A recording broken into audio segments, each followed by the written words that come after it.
Before we start, if you're enjoying these conversations, please make sure that you like or subscribe to Cleaning Up. It really helps other people to find us.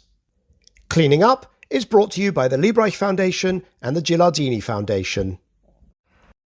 Hello, I'm Michael Liebreich and this is Cleaning Up. My guest today is Inga Andersen. She's an Under-Secretary General of the United Nations and Executive Director of UNEP, that's the United Nations Environment Programme. And she's a former Director General of the International Union for Conservation of Nature. Please welcome Inga Andersen to Cleaning Up. So Inga, welcome to Cleaning Up. Thank you. Thank you for having me. It's a pleasure. Now, Inga, you're in front of a UN environment program backdrop there, but you could be anywhere in the world. Where are you, in fact? I am in beautiful Nairobi, and if you listen intently you can hear the birds sing outside because dusk is coming, and there's always this chorus of bird song that comes right around this time. So. Tremendous! So if it gets really loud, we'll pause for a second so you can point it out to us. That's great. So I am actually in Switzerland. It is half term, so we're out here in Switzerland. I'm just down the road from a place that you know well, which is the Lake Geneva area, because from your time at IUCN, correct? Exactly. I was head of IUCN for 4.5 years and spent a lot of time in Geneva, but also a lot of time on the road, as you well know. And then in 2019, I moved to Nairobi, Kenya, which is where the headquarters of the United Nations Environment Programme is. And we've been here since 1973, and it is actually the first ever UN headquarters in the global south. Everybody has heard of New York or Geneva or Vienna, but who knew? Well, we've been here for 50 years come June. It is actually my favorite UN agency. I shouldn't have favorites, of course. One should love all one's children should be loved equally. But the reason for that is, apart from the work that you do, which we're going to talk about, it's also that when I was building new energy finance, I met the team that was working. It was the UNEP Finance Initiative, Eric Usher and so on. And they worked with me. They gave me the mandate to produce the Global Renewable Investment Summary. We did the first one, I think, in 2006 or 7, very early on.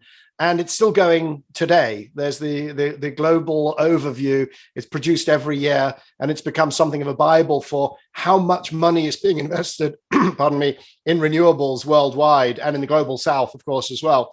So UNEP holds a very fond place in my heart because I was building this company, and it was a little scrappy startup, and suddenly I was working with the UN, and it gave me enormous kudos, at least in my mind. Well, and that work under the UNEP FI, under the UNEP Finance Initiative, since the early days when you were involved, it has grown and grown and grown. And today we have over 400 financial institutions signed up under UNEP FI, shifting their portfolio towards SDGs and towards obviously net zero. And and we've got the pension funds signed up, we've got investors, and of course banks. So it is quite extraordinary what UNEP, a relatively small UN organization, has managed to do. And you were one of these early pioneers in this work. Well, I think that UNEP FI was as well. I think, at this time, we're talking 2006, 2007, now you've got things like GFANS, the Glasgow Financial Alliance for Net Zero. You've got you've got all of this principles. You've got PRI goes back to about 2011, but this predates that by a long time. Right, doesn't it? I mean, this was really the first time that we were trying to bring sort of environmental thinking and financial thinking together. And it was very early in the day. It was very early in the day, and the exciting part is that now, with fantastic leaders, Mark Carney being one, but many others, I should say, across the world, both on the sort of treasury side, but also on the CEO side, are stepping into this space. And that's what many investors seek, right? They, especially pension funds, because you want to be able to cash your pension when you're 90.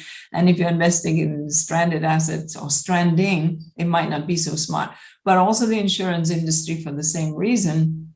And of course, investors, asset owners. So each of these principles for responsible banking, insurance, etc., the GFANS, the Net Zero Asset Owners Alliance, each of these that we've sort of created are beginning to, are creating that momentum, which is that's right. We also have to mention the TCFD. That's another big one. And it's funny because you're right. Now you have these fantastic leaders. So you have Mark Carney, whom you mentioned, and actually trying to work with his people to get him to come on to cleaning up at the moment. But then, Larry Fink, and everybody's reading his letters, and Larry's talking about climate and net zero. My former boss or acquirer, Mike Bloomberg as well. And funny how the world sort of pays attention when they speak in a way that in 2006, when little old Michael Liebreich and the UNEP FI spoke, I mean, we could lay some good groundwork, but we weren't quite as influential, at least in those days, as those people are today. But rather than spending too much time reminiscing, could you give a thumbnail of what UNEP does? Because my audience tends to be, they're incredibly smart, but most of them are generalists. Some of them will know more about the history of UNEP than, certainly than me, maybe even than you, but most of them are generalists. So could you talk about what it is that you do? What's the range of things, and where are you in the world? Your headquarters in Nairobi, but where else do you operate? So, in a sense, when the world got together in 1972 and saying, look, we have all these other agencies, but we do not have an agency for environment. That was at a time when, we had acid rain in Norway and Scotland, where you had bubbling rivers in Europe. So the impetus for establishing UNEP, I think it's fair enough to say it was the pollution and the poverty dimension, but very early on, obviously, the sort of green dimension too. And so today I would say that we are the environmental conscience of the world. It sounds a little bit arrogant, but this is where member states meet to talk about the state of our planet. We are therefore the global advocate for environmental matters. We work on these three dimensions. We speak about the triple planetary crisis, a triple crisis, environmental crisis, the climate crisis, which we've touched upon briefly, the biodiversity and nature loss crisis, and the pollution and waste crisis. And all of these are driven by our unsustainable consumption and production. And so understanding then that we have to take action on these three things, on climate, on nature and all that belongs to it, and on our pollution and waste. This is how we can deliver a longer term sustainability. And through the years, lots of conventions have sort of come out of UNEP. The one that most people will know about is, of course, everybody heard that, in the 80s, there's a hole in the ozone layer. It's going to cause cancer. This is a runaway climate dimension too. And it's going to have all these negative impacts. And it's caused by, of all things, gases, we know. So CFC gases and others. And so one of these conventions, therefore, have been slowly phasing out these gases and thus repairing, if you like, the ozone layer. But we also have the Convention for Biodiversity, the conventions for chemicals, the Rotterdam, Basel, and Stockholm conventions, the one that deals with mercury. So each of these are sort of woven into the tapestry of UNEP, these conventions that we host. And of course, people are very familiar with the Climate Convention, which is so big that it has its own identity and doesn't sit with us. So that's the UNFCCC, the United Nations Framework Convention on Climate Change. So was that spawned out of work of UNEP? It was certainly part of the conversation within UNEP, but it has always had its own identity because of the concerns around it, whereas its sister convention that were also created in Rio in 1992, the Desertification Convention and the Biodiversity Convention started out as being part of the UNEP journey. Biodiversity is still proudly hosted by us. I'm just feeling bad because now there's some others out there. There's the Ramsar wetlands. There's some others that are going to fall, just because there's too many to mention, and I'm worried that you'll kick yourself afterwards, or you'll get flack from one of your sort of member conventions or fellow conventions. But it is well, unless there's any others that you think you should mention. I mean, look, on the biodiversity side, your listeners will know about the Biodiversity Convention, but long before that, in 1972, the world came together and said, look, we've got to deal with that issue of transboundary species that move across boundaries.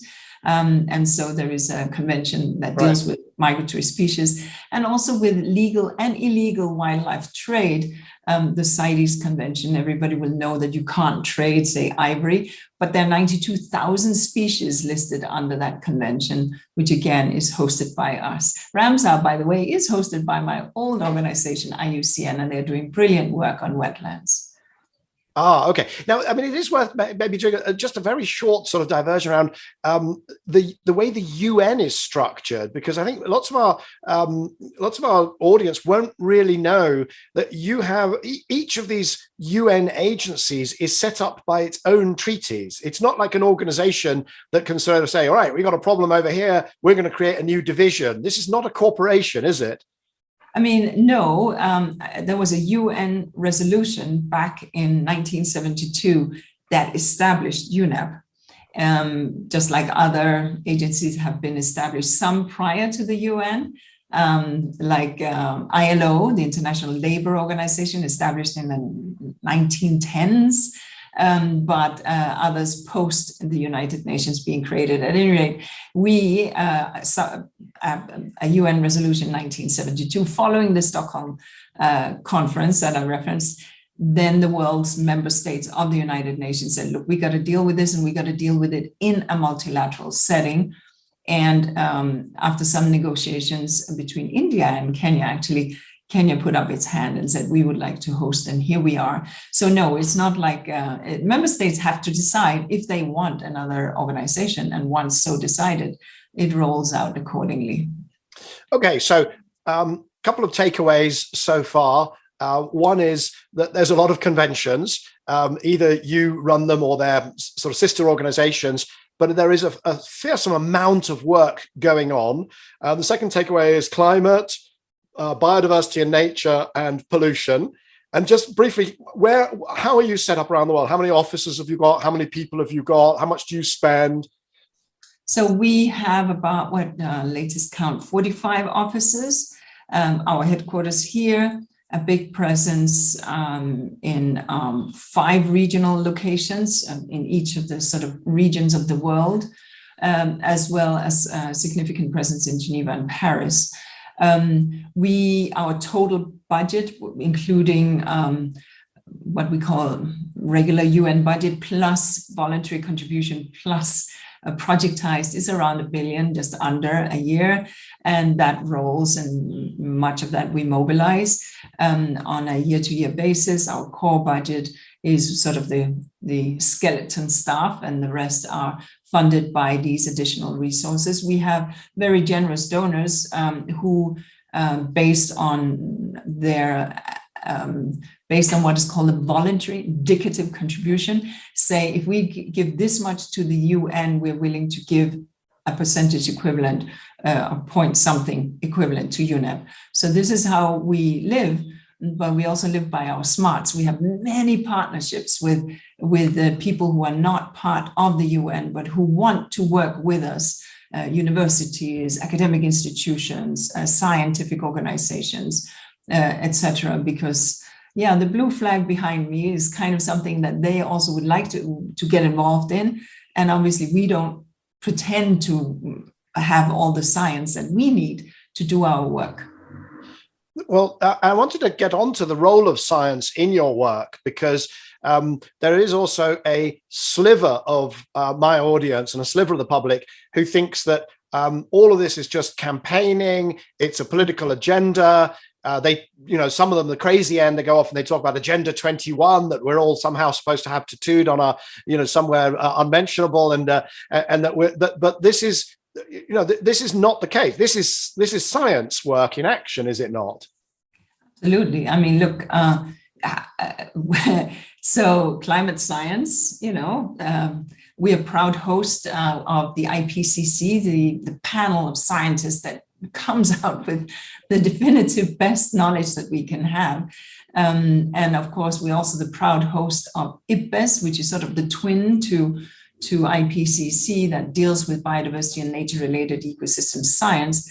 And we also host something we call the International Resources Panel and a chemical panel. So each of this, you have scientists from across the world essentially bringing that science together and say, what is the best that we know today about this particular issue: climate, nature, chemicals, pollution, waste, resources, etc. And that then becomes part and a very clear foundation for our work. So we work on science and publish quite a lot in that field, but we work in what we call the science policy interface, right? Because science just stands, and yesterday's science gets better tomorrow when new science comes along. But when we have science that stands, and this is the best we know today, we need policies and laws that can help countries actually have the sound policies to, get vaccinated or have safer roads, or find better ways of using energy, or not trade in this particular chemical. Protect the mangroves, or the migratory routes, or whatever it is. The science has told us that this is a smart thing to do. Ban this chemical because unborn children are born misformed. Whatever it is that the science has told us is a pretty good thing to deal with that in a law and a regulatory setting. So that science policy interface is what we work in. Obviously, bringing the best science and then supporting countries with environmental laws on any of the above and much, much more. And so much of the sort of legislative framework that you see in national settings, especially in the developing world. We have a huge law department that deals with environmental law and has been enabled and supported, obviously drafted at the national level and adopted to national circumstances, but with the elements of what UNEP's environmental law program, which has been active for over 30 years in many countries, supporting countries. And right now, because many of the laws are on the books, it's hard for judges to actually educate, because they were educated before environmental science became a thing. And anyway, they're educated in the law. So we have a program that works with judicial dimensions, with judges, so that they can better understand elements of toxicity and of endanger and extinction and risks and on the biological side, as well as on climate-related issues. Well, that's right. And maybe we'll get back to a couple of those questions around how the science goes through the IPCC and informs policy. That would be a very interesting topic to follow up. And also this point about how do you adjudicate? There is, of course, the growing science of attribution of damage to climate change, which is inevitably finding its way into the law courts. So maybe we'll come to that. But I don't want to dive in instantly into just aspects of your work on climate. I want you to have the chance to give the overview, because you played a very active role at COP26 and you published some very important reports in the run-up.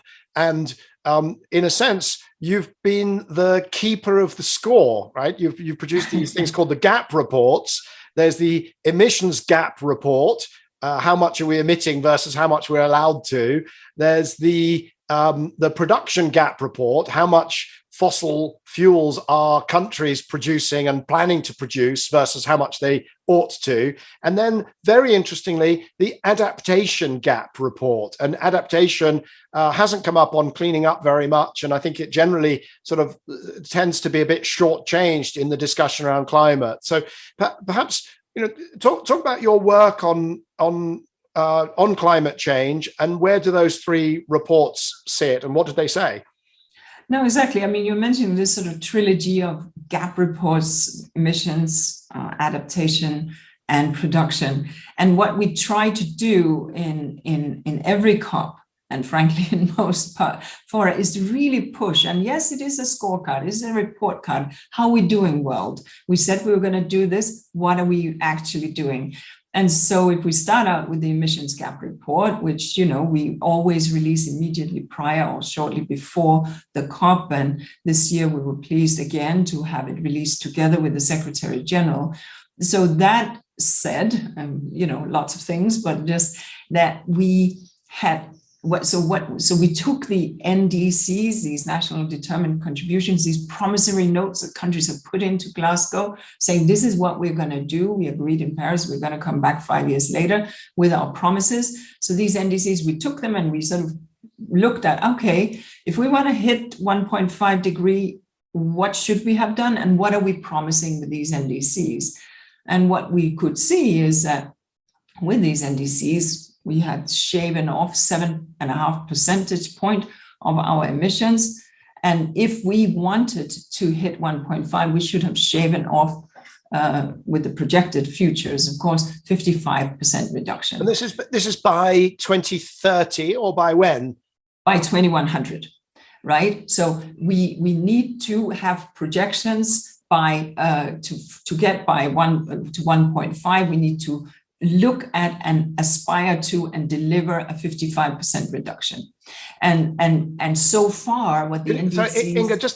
Sorry, Inga, if you can clarify for my audience, I apologize for interrupting.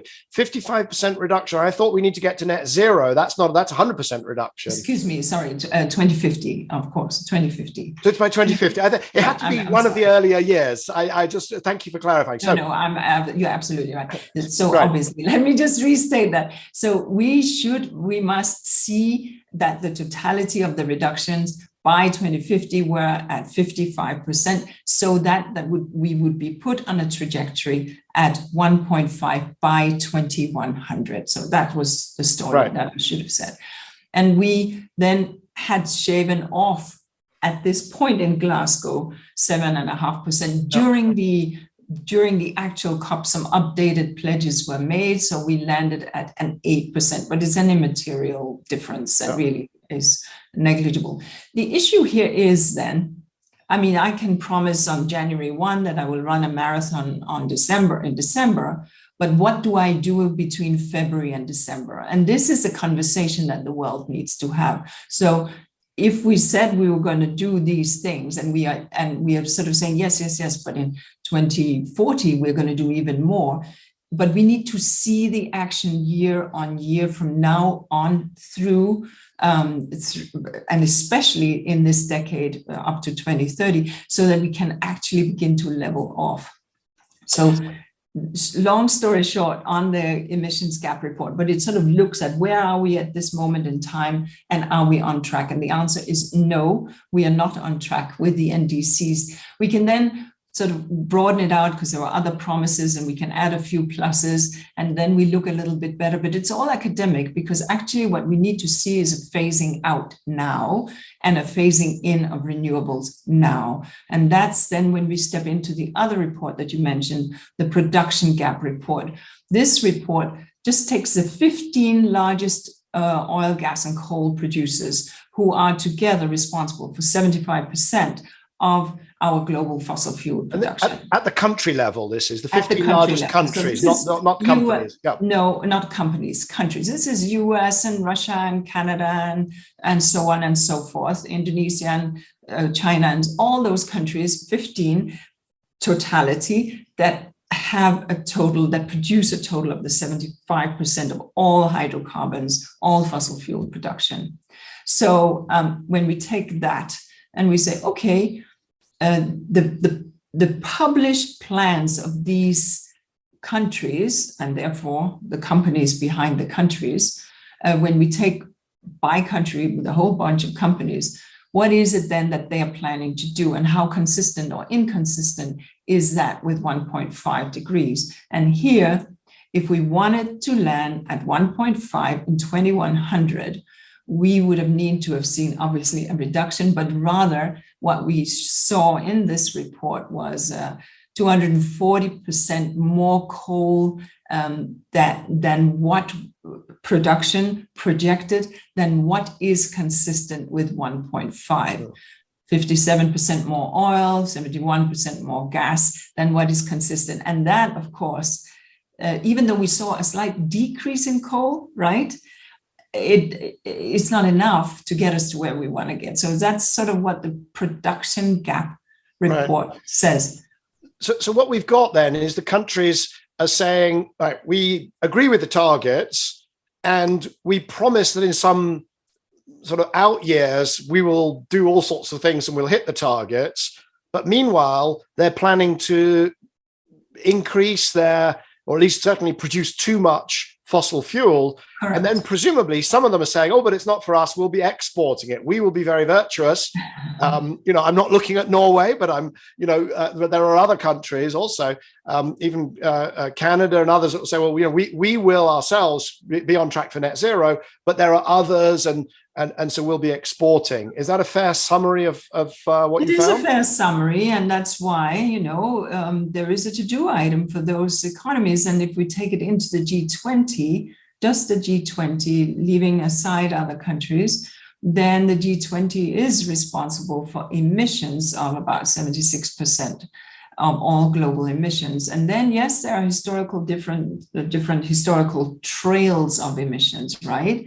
With the wealthier countries obviously having a much longer trail, and with the sense in some countries of the injustice that, yes, you got to being wealthy by, amongst others, using your hydrocarbon, and yet you're not putting money on the table in terms of climate finance, nor are you putting incentives. And then you are also telling us not to use our hydrocarbons. So there has to be a conversation around this. But, and that's, of course, part of what the financing conversation is all about, climate finance. But the production gap tells that story. And then the last report that you mentioned speaks to adaptation gap. And it's much, much harder to work with because, so here essentially we look at, all right, if we wanted to finance fully the adaptation that we need to withstand the climate increase that we can see, then we would need to see much greater investment. So what is the investment gap? We invested just under 80 billion in 2019 from climate finance, right? And we need to see much, much, much higher per year investments on climate adaptation, around 300 billion or so. We would expect will need to be invested if we are heading up at 1.5 or above, and it could very well hit the 500 billion, and so per year. Now, we promised back in Copenhagen, in the Copenhagen Declaration back in 2009, COP15, that by 2020 there shall be $20 billion on the table every year for climate finance. 100 billion. What did I say? 100 billion. You said 20, but I know what you meant. Yes, I meant definitely 100 billion by 2020. I get my 2020 model in here as the sun is setting in beautiful Nairobi. So at any rate, we said 100 billion by 2020. And as you know, we had just these 70 odd billion in 2019. So we really have to now deliver what we promised so long ago. On that, I mean, I wouldn't call it pushing back, but I could push back a bit and say, we got to 80 billion, 79 point something billion in 2018 and 2019. And then, of course, COVID hit. So, there was this huge amount of, outrage about missing the 100 billion. But first of all, we got 80% of the way there. It's not 100. It's not to say we don't have to hit the 100, but also in the teeth of a pandemic. So I'm more forgiving of the miss. That doesn't mean that I don't think it should get to the 100 and go beyond, but I worry about it. The reason why I worry is because I'm on the UK Board of Trade and I see $20 trillion of trade, and I see the role that trade could play in climate action, both in making it cheaper to import solar panels, batteries, smart meters, whatever, etc., but also to make countries wealthier so they can become full partners in this, rather than recipients of aid conditional on dealing with climate or whatever. And so I see a sort of almost a ritualistic focus on the last bit of a commitment from 2009, but not seeing it in the round of where resources really could be collected and applied to this. Correct. But then we have to, now you mentioned COVID, take that into account, right? So of this 13 to 15 trillion dollars stimulus packages that the West gave to themselves, which we understand to keep the economies going, so much of that money was an opportunity missed, because it could have gone into actually aiding these companies in the middle of the pandemic. I grant you that shift, and I'm talking companies in the wealthier world. But you're absolutely right. The incentives and how we can use trade and global tools such as trade and trade instruments to drive a much better and much smarter climate regime is interesting. Unfortunately, and you will know that sitting on the board of trade, the trade negotiators go into a trade negotiation largely with an adversarial and not with a, how can we ensure that we produce the solar panel in this place, or how can we ensure that? So it is more of a protective stance many of these trade negotiators take. So climate folks need to get into trade, and trade needs to get into climate. That's the part that we haven't quite managed to solve yet. I'm optimistic, though, with Ngozi Okonjo-Iweala at the head of WTO. And I'm also trying to find a way to get her onto this show. We have had a number of trade experts, James Cameron, whom I'm sure you know, and Angela Francis, fantastic experts on trade, and also Tony Abbott, which was a very interesting conversation, because he approaches it as somebody who fundamentally is pro-trade, but sees a lot of the attempts to kind of bring in climate and environment as a sort of an attempt to slow down globalization and actually ultimately impoverish people, I think is how he would see it. And I can kind of see both sides of that discussion. So that was a fascinating conversation. But coming back to climate, can I ask you, with the benefit of everything that you see, are we winning? Are we making progress? I guess that's a related question. And are we winning? We're too slow, but yes, we're tracking an increasing we're tracking an increased investment in renewables. We're seeing the price of renewable being very competitive. We are slowly moving incentives, but not fast enough, from fossil fuels. We are seeing these NDCs making the promises, but now we need to see the actions. We're seeing the banking, and we talked about the finance sector stepping in, and we are seeing shareholders sort of vote for the future and not for the past. So that's good. But, this was COP26, and because we skipped the year, it's actually 27 years.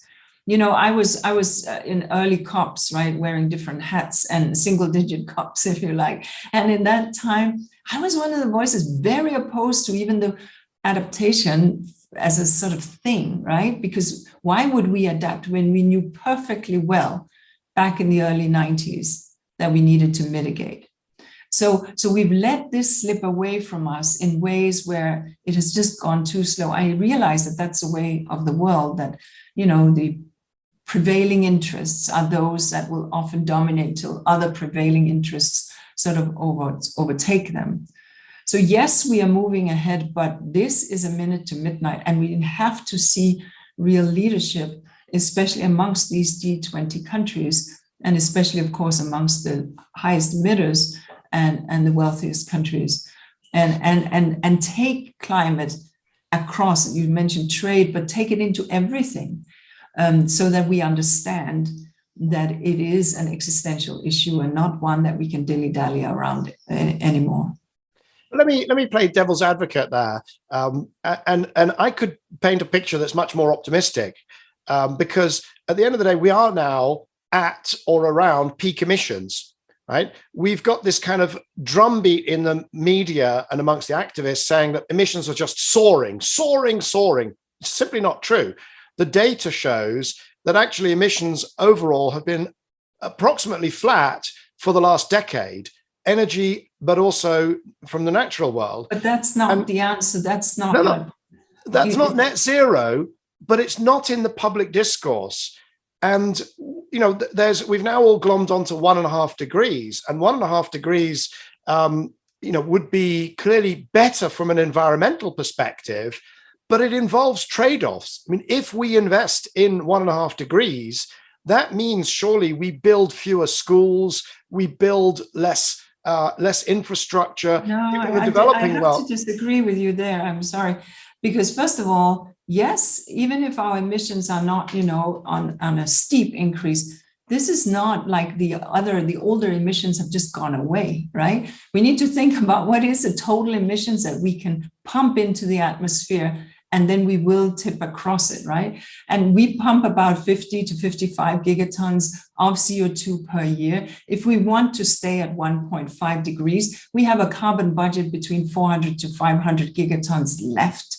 That gives us 8 years to reach that net zero, the 55%, so that we have consistently broken the back of this. If we do not do that, then we will, by the end of this decade, have bypassed for sure the 1.5, and then it would be much, much harder to climb down. And of course, the irreversible impacts would have happened. So yes, emissions may not be on the steep incline, but that is not the thing to celebrate. The thing to understand is that how much we have pumped into the atmosphere, and therefore it's already hanging about there, giving us that projected temperature increase. And on the 1.5, you know, it depends. I mean, we've just been through COVID. We've had unbelievable costs on the public purse that we couldn't imagine. And this money we found by borrowing from the future, of course. But do we understand that by bypassing 1.5, the kind of situations we're seeing now with forest fires, inundations, high winds, all of that stuff, and the most vulnerable people having to move, some of their areas becoming unlivable, that will be sort of a constant? That's a question, right? And I think we may not fully have understood what a 1.5 degree or 2 degree world really looks like. And of course, you know, the big delta cities from Bangladesh to Nigeria would be severely impacted and would send other people on the move, and the misery and conflict that would follow thereafter. So we need to see it in that whole setting. So I'm pushing gently against you here in this one, I'm afraid. No, and look, it's a fascinating discussion because also you focus very much on the NDCs, the nationally determined contributions, and those are the sort of legal documents, the dossiers that the companies, you know, lodged with the convention in Paris, and now 6 years because of COVID later in Glasgow. Those NDCs now add up to something around the latest that I think is 2.7 or 2. I think it's 2.4, the NDCs after Glasgow. But there are also all of these net zero pledges, which would then bring that number down to 1.8 degrees. 1.8, that's correct. And, you know, 1.8 is not far from 1.5. Yep. Setting aside, of course, they have to be delivered. We've already said they have to be delivered. But, you know, I say, if I wanted to be optimistic, I would say, well, you know, if you actually look at the commitments that countries have made, generally, they have fulfilled them because technology has gone faster. Focus by CEOs, by ministers has been applied, and countries have met their commitments. So, I mean, do you not have to be sort of fairly churlish to suggest that we're not going to get at least somewhere close to that 1.8? No, look, I mean, my job is to push, right? And I am not going to, right now, it adds up to what it adds up to. And the consequences are, I mean, yesterday we launched the IPCC session of Working Group 2 that is going to come out with the second report that deals with adaptation and resilience, right? So that will come out, I think, later this early March. And so we had the physics, if you like, in the working group 1 in October when we launched that. So look, I mean, there are consequences to the trajectory that we take. I am very, very pleased to see the prices of renewables dropping, the investments of the banks happening, the activists on the street pushing, and governments leaning in, and the fact that voters are in many countries, especially sort of countries that have, where there is a discourse around climate, they've taken climate into the voting booth, right? Which is really, really, really good, because that is at the end how we will get some of these shifts happening at the policy level. So all of this is good, and we need more of it. That's all I'm saying. And we need to go faster. That's what we need to do. Right, and I agree with that. I'm in a sort of strange position because I agree with that, but also I'm quite deep in the weeds, as anybody who follows me on Twitter, of what the IPCC scenarios actually say. And it's an extraordinary thing, because most of the science that gets covered in the mainstream press, and all of the science that is relied on by Greta Thunberg and Extinction Rebellion and the Sunrise Movement, it all originates with a scenario in the IPCC ensemble called RCP 8.5. It's this extreme scenario. And the fact is that we are tracking RCP 4.5, which is one of the mitigation scenarios. And in fact, if you look at a lot of the literature, it says we have to deal with climate change because RCP 8.5 is so disastrous. Let's please push hard to get onto 4.5. Correct. And I go out there and I say 4.5 is where we are. Now, it's disastrous. It's very bad. We need to get below that. But I suppose I can't miss this opportunity while I've got you, and IPCC is part of UNEP, as you've said. Why does the IPCC continue to center its research, as it does unequivocally, on RCP 8.5, and to leave us, in a sense, flying blind? Because what we really need is lots of granularity about the area, sort of, if we're on 4.5 and improving for all the reasons you've just mentioned, we need so much more granularity about how to improve from where we are, not how to avoid some disaster scenario, which we're frankly not on track for. Well, I mean, this is again where we need to look at the production gap report and look at some of the facts that are out there, right? And look at what these many promises of net zero will translate into, because so far that is not a given. So as you well know, because you look at this in great detail, the percentage of likelihood of the scenarios are provided. Now, the IPCC is an intergovernmental organization. I have to come in there. The IPCC does not put likelihoods on the scenario. They've started to trend that way a little bit, but they have resisted fiercely, saying RCP 8.5 is improbable to the point of total implausibility. You won't find that in the documentation, and it frustrates me. I'll be honest. It's obvious it frustrates me, because again and again you have people talking about catastrophe scenarios of climate breakdown, which is not where we're headed. They speak to the probability, and that's very important. And I think that is where they give the sort of percentage likelihood. And I think that matters significantly.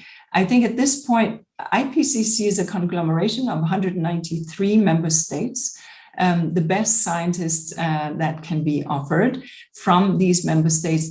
And I really would not like to go into why they decide to do what they do, because I think that there you have thousands of scientists from institutions across the world. I cannot agree with you to question their science. I'm sorry. I think that their IPCC's work stands, and no one as serious scientists have published anything that would put to question that. So there we're going to have to agree to disagree, I'm afraid. No, I don't question the science in the sense that, if you assume, right, that the emissions so if you assume that the coal industry grows by a factor of 10, then their science is completely robust. It tells you exactly what will happen. But I'm an energy expert, and I interact with energy experts. Not one of those energy experts thinks that RCP 8.5 is remotely plausible. Not I would invite you to invite the IPCC chair to your show. And I had him on. He agreed. I had Jim Ski. I had the co-chair of Working Group 3 of the IPCC, and I pushed him, as you can imagine, quite hard. And he accepted that for RCP 8.5 to happen, you would need to essentially promote vast increase in the use of coal. It's clear, everybody knows that. And yet, this is the central scenario that appears now, and it's not the science, it's not the kind of what happens if, it's why focus the debate on a scenario that is so extreme. And I tell you why I want to move on from it, because what I worry about is that it distracts attention from pollution, plastics, biosecurity, lots of other things that we're sort of overly focusing on these catastrophe scenarios. Maybe that's in your world, but it's not in the other world of policymakers. I'm sorry. When we speak with ministers of finance, when we understand what the pollution cost is to the general economy, when we see what the asthma and air pollution is shaving off the health and therefore working days, when we look at some of those dimensions, both in terms with ministers of economy and ministers of finance, you are seeing an amazing support now that is lining up precisely to address, for example, you mentioned plastic pollution. We have seen in the last 20 years, the air pollution just drastically drop, right? Why? Because it was seen that it has significant health impacts on human health. So no, maybe because you are very much in the energy world, and this is no, it is not sucking the air out of the room. I think that in fact, what has happened is that overall environmental awareness, in part by climate, has significantly increased. And I think that there's an understanding of intergenerational justice, economic costs of failure to take care of things. Biodiversity is more difficult, I will give you that, because you lose a butterfly or you lose an orchid. What does it matter?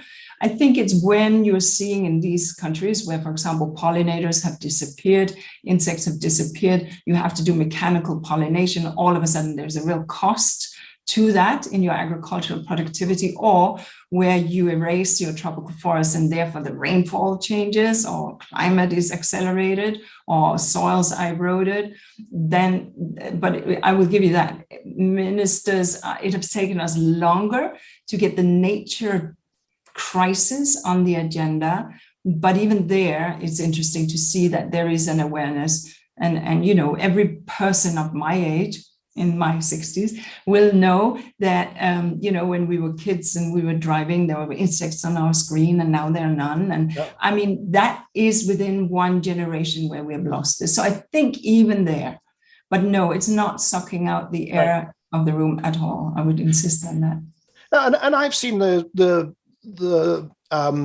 kind of the zeitgeist change on all of these issues. So I forgive me for pushing you, but it's something. I was working on air quality before I got on the board of Transport for London, 2010, 2011, and it was a lost issue. It was not a big issue, and now, of course, it's absolutely a critical issue in London and elsewhere.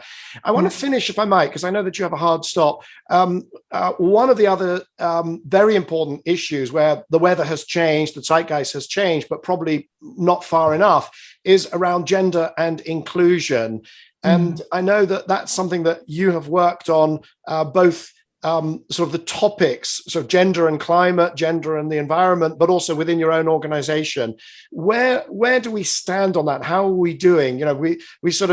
We've lived through the Me Too movement and Black Lives Matter, and everybody thought it was this great dawn and that finally these problems would be kind of resolved. But then we also see sort of backsliding and some of these terrible stories continue. So where are we? So, I mean, look, in the part of the world where I happen to be sitting now, Africa, first of all, is women likely to carry the brunt of climate change or biodiversity loss. They are often those providing nutrition for the family, collecting the water, sitting in cooking on an indoor stove with firewood, and therefore breathing in very dirty air. So, I mean, we still have a long way to go. I think that what we've seen on the global stage is women have more and more taken the microphone, not wait for it to be given to them, which of course is really good. And we are seeing more and more women ministers and women leaders and women CEOs that kind of get that being pregnant and in a climate changing world may not be the smartest thing, or being pregnant and caring for a family. Not that the men don't care, but you are actually physically carrying these babies. So I think that there is a greater awareness around this. Now, have we arrived? No, but we will never really arrive. We need to make sure that we just work on inclusion, work on, when it comes to youth, intergenerational justice, understand hidden bias, whether it's on race and environment and environmental racism and environmental injustice, or whether it's on the gender dimension. I think there slowly we're making some progress, and I think there are many women who have gone before me and really been the pioneers in this field. And I mean, you go back to Rachel Carson, there are some giants, Indira Gandhi, some of these giants that stood and spoke for nature, Indira Gandhi, or for pollution and Silent Spring. And so I think that it is a journey, but it's still a trajectory that we are on. Well, we have some modern day giants, women leaders of incredible stature in this climate space. And I'm very lucky that I've had some of them here on Cleaning Up. So we had Christiana Figueres, we had Rachel. I mean, there's too many to mention, frankly.